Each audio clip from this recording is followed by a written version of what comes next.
look at the size of this thing. If you're like me and you've got like an office, or maybe you have like a gym or something and you need to have a clock that you can see from a distance, is what you need right here. So I got this. I'm gonna open it up and show you exactly what you get with this. So yeah, let's get into it.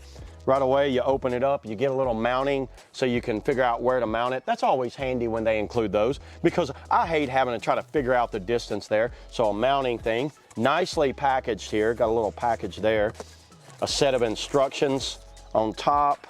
This thing comes with batteries, but it looks like the batteries have plastic on them. They're wrapped in plastic, so you want to take these off. Let me take these off real quick. All right, I went ahead and took the batteries out and took all the plastic off. It looks like you've got 4 AA and 2 little AAA, and I think the AAA is more like a backup for when the AA die or something, and you can see the back of it here. It has a speaker here. You wonder why it has a speaker, because this is also a big alarm clock. Let me go ahead and peel this film off. You can sit it down on a desk like that with the back, and then on the also you can hang it on a wall. The instructions kind of go over a lot of it, which I'm not going to cover everything on this clock. I'm going to give you guys a good kind of like description of what you get with it. Check out this little remote. So you get a little remote because you don't want to climb up there and have to deal with that.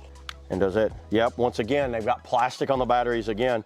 Not a lot of companies send batteries with their devices anymore, and it's great that they send an actual set of batteries, so as soon as you get it, you don't have to hunt around to try to get batteries. This looks to be 2 AAA batteries. So you just insert the batteries in the remote just like that.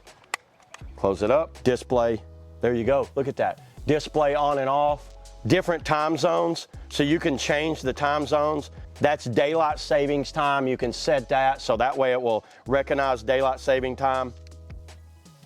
The month, you can set the month, but it does have like a backlight adjustment from high, low to off. And everything that's on the remote is also on the actual unit itself. You got like everything. It does have a thermometer on there. That shows you how hot it is already outside. It's 80 degrees. I'm starting to sweat making these videos for y'all. So check that out. You got a countdown timer. So where would this be handy if you had a gym and you wanted to work out or do a set for like, you know, 5 minutes or 2 minutes or something? Start a quick set. You would just hit timer start, hit that button. Now this could be on the wall, so that way you could watch it on the wall, and you could have it set for a timer to beep if you want to. Got a couple little machine screws right there. I'm gonna put that on there. It's lined up. You see that? Got the remote. Let's step back. Hit the on button. Boom, there it is. Time, date. I'm gonna go ahead and set this up, but yeah, check it out, everybody. This is the extra large alarm clock / countdown timer / temperature. It's got a little bit of everything on it. Highly recommend one of these. Let's get out of here. Woo!